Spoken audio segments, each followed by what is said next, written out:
Another one. Okay, another one is, kilala ko Pinky. Hi Pinky. Mahang ka with the kid. Ano lang ka ha? ML. Ang overhaul is, if you look closely, to promote the head control, the baby must elevate the arms to horizontal while pushing against the therapist's hands. Kay mata-mata sa ito stand. Ano ni? So, ang bata, amo ni siya, no? Tapos, may sali ka piti. Tapos, ikaw, ma-hold ka di sa bata. Ang horizontal is this. Ano di matabo here? This is like perturbation sa bata. Ari ko di, gahol ko di, gahol ko sa pelvis. Ang isa naman, ano ginaobra?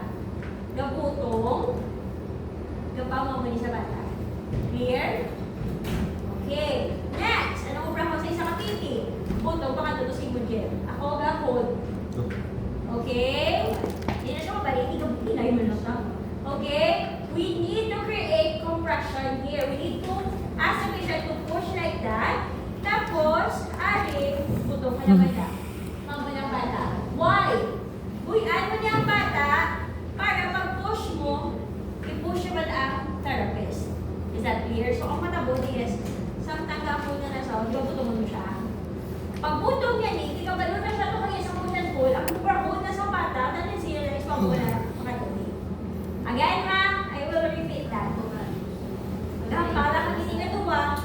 Ang first is, i-train na sa anay. Usually, di ba bata, kung putungan mo, paputong lang na. Wala na sila response naman, pull back. So what you need to do is, hold mo din siya, buligan mo siya i-pull back, at least matrain ang pull back.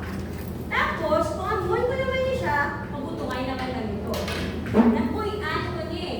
What is this for? This is for head and trunk control kaya ako nisipin.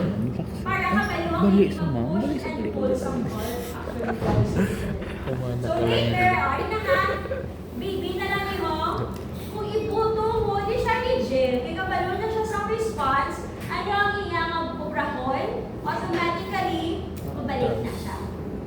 Okay? Tapos, kung ako naman na, mabuto mo siya ni Jet, ay ako naman mabutong, makadto na naman na siya. Is that clear? Alright?